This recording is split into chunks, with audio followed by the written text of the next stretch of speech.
si General Reynolds, sales representative and technician. Bali si NWOW po, ang meaning po ng NWOW is New Way of World. Then si NWOW po is nag-umpisa po siya noong 2010 sa Daug, Pampanga. Then si NWOW rin po is meron po siyang international branches. Yung international branches po natin, Sri Lanka, Thailand, Cambodia, France, and China. Then si NWOW rin po is meron po siyang warehouse dito sa Pilipinas. Yung mga warehouse po natin, Carmona 1, Carmona 2, Cebu, and Arayat. Then si NWOW din po meron po siyang international award. Mga sample po ng international award yan. Noong 2017 meron po tayong Elite Business. Then 2020 is meron po tayong Best Choice Award. Then mag-proceed na po tayo sa unit po natin. Sa unit po natin is tinatawag po natin siyang ERV or Electric Reversible Vehicle. Then sa unit po natin meron po tayong dalawang gamit. Meron po tayong universal key and then meron po tayong remote. Sa universal key po natin siya, ang ginawag po natin siya universal key kasi meron po siyang tatlong function. Yung tatlong function po na yun is yung una po is pang-open po ng unit. Ayan po. Then yung pangalawang function naman po ng unit po natin ay ng susi po natin is pang-open po ng headlight tsaka po ng taillight. Ayan po. Then yung pangalawang function naman po na susi po natin para ma-open naman po natin yung mismong battery compartment po natin. Ayan po. Ayan po yung battery po natin. Mamaya po natin explain. Bali yan po yung gamit po ng mismong susi po natin o yung universal key po natin. Sa remote naman po natin is meron po tayong apat na function. Yung apat na function po na yun, yung una po yung thunder sign po natin. Yung thunder sign po natin, dalawang tap lang po para mag-open po yung unit. Yung dalawang tap na po yun, sir, pwede na po natin siya magamit o maging keyless po ang unit po natin. Ayan po siya. Then yung pangalawang gamit naman po na susi po natin, yung naka-unlock sign. Yung naka-unlock sign po na yun is pack-off po ng unit. Ang base lang po niya is pack-off lang po. Ayan po siya, nakatayin na po. Then yung pangatlong sign naman po niya, sir, is yung unlock sign naman. Yung lock sign naman po, para sa alarm system po ng unit po natin. Once na pinindot po natin yung lock sign po natin, is mag-a-alarm po ng unit. Once na ginalaw po natin yung unit, is mag-a-alarm na po siya. Then magla-lock na po yung gulong niya sa likod. Then mag-a-alarm po yan ng 18 to 20 seconds. Then mamamatay po siya. Then once na ginalaw po natin ulit po yung unit po natin, is mag-a-alarm ulit po yan, sir. Para mamatay naman po yung alarm po natin, kailangan lang po natin siya patayin sa mismong unlock sign. Okay na yan.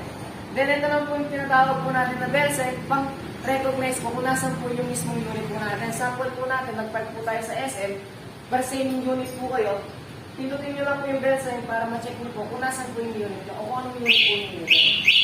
Ayan lang po siya. Ay, papusin na po tayo dito sa mismong parts po ng unit po natin. Then, ito po yung tinatawag natin na digital panel board. Sa digital panel board po natin, meron po tayong 9 indicators. Sa 9 indicators po na yan, mga sir, makikita po natin yung battery voltage po natin and yung battery bar. Yung battery voltage po natin, yung pinaka-full charge po niyan is 53.6. Then yung low bat naman po ng battery voltage po natin is 43 volts po. Then yung drain naman po niya is 42 volts na po yan, sir. Then para ano lang po natin yung battery bar po natin, sample po natin. Pag full charge po yung battery po natin, ay yung voltage po full charge po yung battery voltage po natin, automatic yung battery bar po natin is full bar din po siya.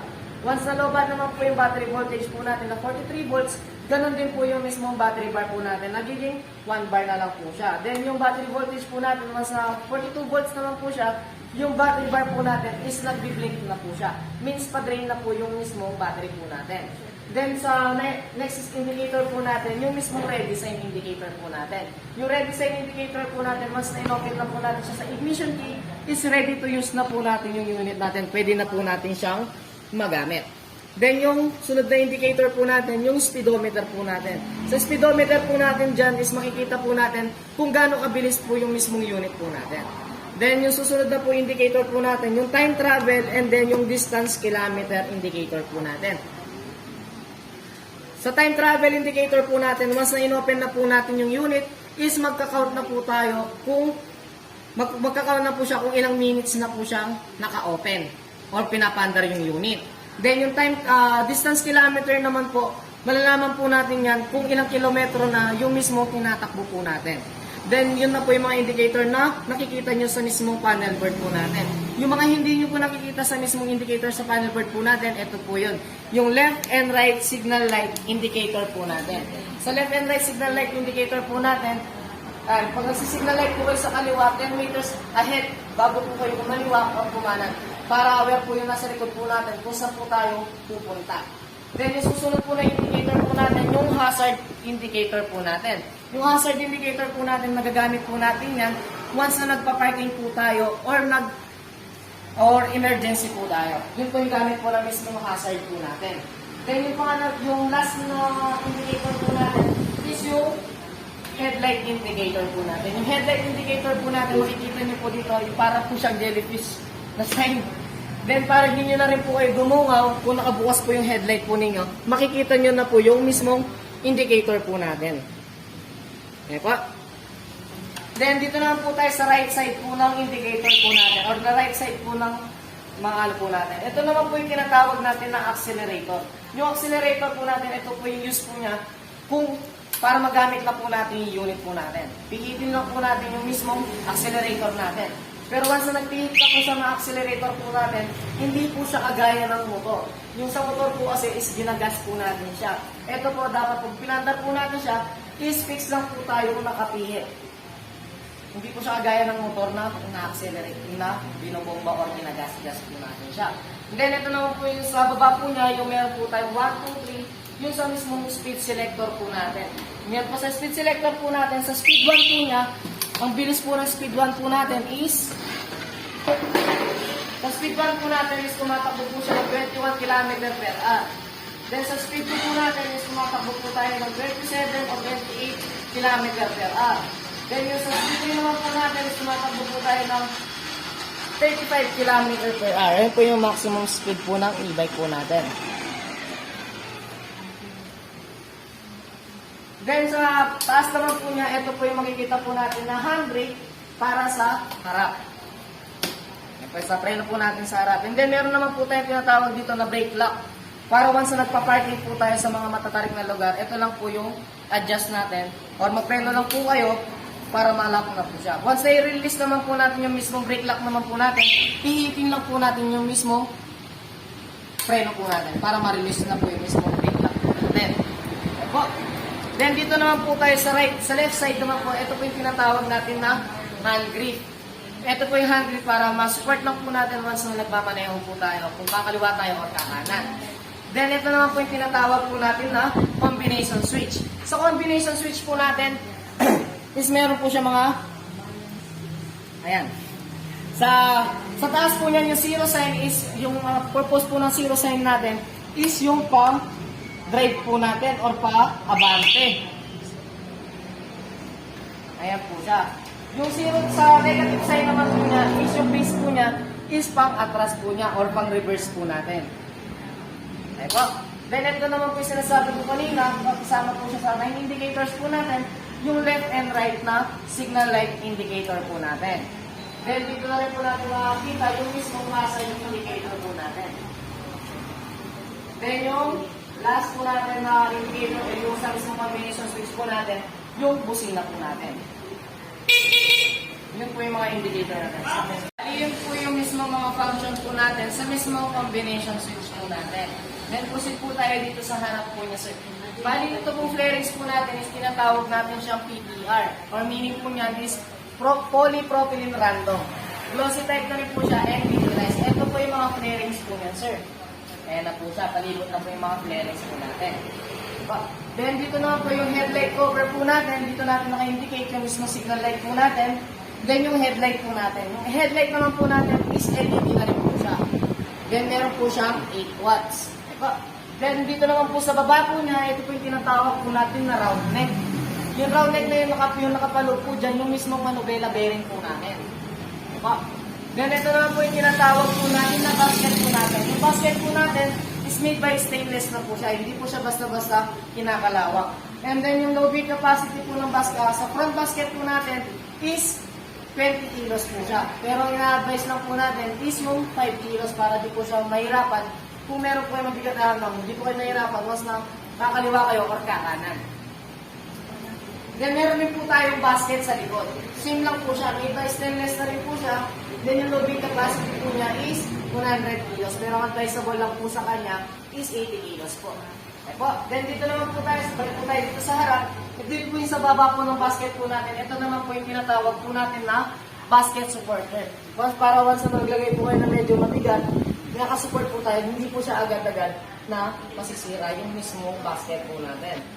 Okay po. Then ito naman po yung tinatawag po natin na chassis. Yung chassis po natin, bali 3 times bigger than other brand. Then ito po yung tinatawag po natin na flexible hose. Yung flexible hose po natin, kaya makalabas po siya para yung aware po si technician na hindi po siya mahihirapan once na nag-repair tayo through wireless po yan. Then ito naman po yung nasa kabila naman po niya, ito naman po yung tinatawag natin na front brake cable po niya. Yung preno po niya sa harap. Okay po. And then ito naman po niyan, ito po kulay itim na po to, is tinatawag po natin siya na T-post. Yung T-post po natin, meron po siya 2-stopper. Yung 2-stopper po na yan, para di po natin siya malikot ng 360 degrees. Okay po. Then ito naman po, ito po kung may, ano naman to, tinatawag po natin siya na hydraulic shock. Yung hydraulic shock po natin yung nasa loob po niya, is meron po siyang hangin, oil, tsaka spring para maglaro yung mismong shock po natin. Then, ito naman po yung mismong tinatawag po natin na fender. Yung fender po natin, meron po tayong front tsaka back fender. Made by stainless na rin po sila. Hindi po siya agad-agad na mangangalawang. Then, ito naman po yung gulong po natin. Yung gulong po natin is tubeless na rin po yan. Same po ng nasa likod po natin na gulong. Magkaiba lang po yung mismong size po ng gulong natin. Yung sa harap po natin is meron po tayong size na 16 by 2.5. Yung sa likod naman po namin is meron po tayong 2.75 by 10. Yun po yung mga gulong po natin sa likod, yung 2.75. Then yung sa harap naman po natin is 16 by 2.5. Same po sila na tubeless. Then dito naman po yung tinatawag po natin na brake hub. Yung brake hub po niya, yung nasa loob po niya is yung brake shoe po natin. Once na ginamit po natin yung preno po natin sa harap, yun po yung titigil para makapreno tayo. Okay. Then dito naman po tayo, proceed naman po tayo dito. Ito naman po yung tinatawag po natin na safety bar. Or safety bar, tinatawag din po natin siyang crash guard. Yung crash guard na po yan para maiwasan po na sa port po natin na kung sana mangyari. Na once na bumunggo tayo, ang matatamaan muna po yung safety bar muna bago po yung mismo binti natin o yung paa po natin. Then, ito naman po yung preno po natin sa likod. Yung preno po natin sa likod is meron po siyang, bawat gulong po niyan is meron po siyang brake shoes. Kaya once na nagpreno po tayo, magsasabay po siya ng preno. Kaya matibay po yung preno po natin sa likod po. Then, dito naman po sa ano po natin, ito po naman po yung tinatawag natin na footboard.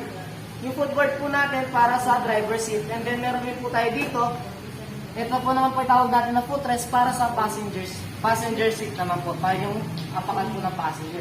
Ito, ulitin ko lang po. Bali, ito po yung footboard po natin para sa driver. And then, ito naman po yung tinatawag natin na footrest para sa passenger naman po. Then, ito naman po yung tinatawag po natin na charging port or yung charging terminal po niya. Yung charging terminal po niya, bali dito po tayo magcha-charge. Pag nag-charge po tayo, bali unahin lang po natin siya sa outlet ng bahay po sa 220 volts bago po dito sa charging port po natin. Pag full charge naman po siya, una natin tatanggalin yung mismong sa charger muna bago po yung sa mismong outlet. Okay po? Then sa charger po natin, bawal po siya mabasa, mabagsak, bawal din po siya lagyan ng cover kasi meron po siya sariling exhaust fan. Then bawal din po siya sa bilad po habang sinacharge niyo po siya kasi meron po siya baka masira po siya. Ay pa, then sunod po natin, ito yung tinatawag po natin na battery compartment. Ay po, ito po yung battery compartment po natin para hindi maiwasan po natin pagkabasa ng yung battery po natin. Yung battery po natin is ano po siya, 48 volts, 20 ampere, lead acid po siya. Hindi po siya kagaya ng mga sasakyan na kailangan po natin siya tubigan. Free maintenance po siya. Then pag once isasara naman po natin yung mismong battery compartment po natin, i-push lang po natin yung button dito para mismo malak na po yung mismong battery po natin. Then ito naman po yung tinatawag po natin na front saddle po natin, saka back saddle, then back pad. Then ito naman po saddle po natin made by high quality cushion po. Meron na rin po siya spring. 3 stitches. Then para once na ano po kayo, kung kayo lang po mag-isa, pwede naman po natin i-adjust yung mismo upuan po natin. Then meron po tayong lever po dito sa baba, adjust lang po natin. Then, pang single seater. Pag meron naman po kayong angkas, balik lang po natin yung lever po natin pababa. Then ito po kailangan natin push papunta din sa harap para mababa po natin sa ng tubo. Po. Then ito naman po yung mismo battery cover, ay ano po natin, basket cover po natin. Once na may ginagay po tayo na maliit na pinamili po natin para hindi po siya agad-agad makulog. Then ito naman po yung tinatawag po natin na motor. Yung motor po natin, meron po siyang 350 watts to 900 watts. Differential motor na rin po siya. Ay po. Ayan po yung mismong parts po ng mismong ERV natin or ng electric reversible vehicle po natin. Then si company naman, sa warranty naman po natin, meron po tayong 3 years warranty para sa motor.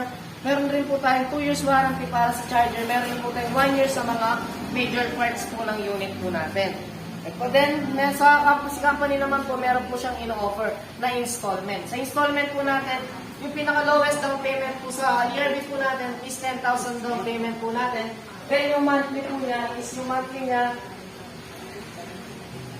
is meron po tayo 2,200 with 18 months to pay po siya.